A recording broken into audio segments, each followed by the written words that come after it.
So, finally, one last email from Bradley L., who writes, Dear Adam, I would first like to extend my gratitude for your service to our country. I too joined the Marine Corps and graduated boot camp and ultimately became a corporal of Marines. Dun dun dun. Before I was honorably discharged in 2013 after 5 long years of service. 2 banksters, politicians, and war profiteers, right? Okay, just making sure. I am proud to have you as my brother Marine and fully support what you are trying to do. Well, Bradley, yeah, I appreciate the camaraderie of having a similar experience, but I hope you will be able to see past that to the brotherhood of humanity in a broader sense eventually. As much fun as we can have as former corporals of Marines and all that happy horse shit. I have just recently become aware of this movement fighting for our rights and have spent hours upon hours obsessively watching YouTube videos showing police corruption and violation of our rights. Now, I just want to point something out, and there's some... I had a bit of an epiphany a few months ago when I decided I was done with bad cop porn. For those of you who know what I'm talking about, you know what you're doing. That when you just sit around and watch a lot of bad cop videos, you're just like indulging in something that's emotionally gratifying and reinforcing your pre-existing beliefs and not really enriching your life in any way. It's just a sort of emotional wallowing or crude gratification, like porn. So I'm glad that you've done your research, and there's plenty of value in it in showing people how to interact with cops, but just spending a lot of time doing it. I see a lot of people wasting time with that. It's kind of sad now.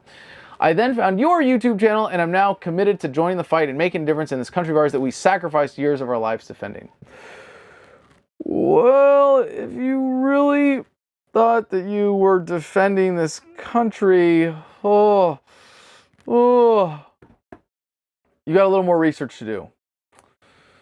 I would hope that you would start by reading our book, Freedom, especially the section on soldiering, which really is speaking to the very personalized aspect for any individual who has been in the military or is considering joining the military. Bradley goes on, I would like to ask you, where do I start and what should I do to help you and your community fight? First of all, do not fight.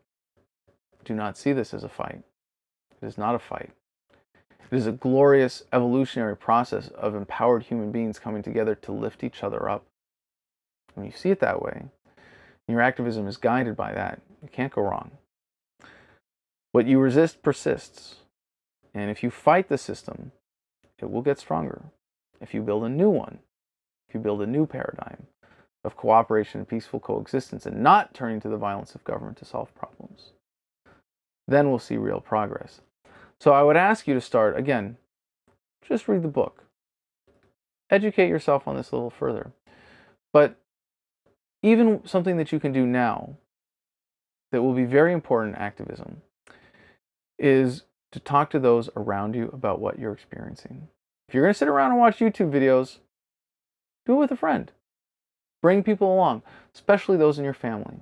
If they love you, they'll at least listen to you and hear your reasoning, and they'll get to go through this process with you. If you do it alone, you might find yourself at odds in certain ways and facing different challenges with those around you, and they will greatly appreciate it if you lead them and be a leader, like a leader of Marines, like a corporal in a squad. Guide those around you, talk to your family, talk to your community, and bring them through this glorious process together. I have the utmost respect for you and wish you the best, and thank you for your time. Oorah, my brother! His words, not mine. But oorah to you. Anyway, Bradley,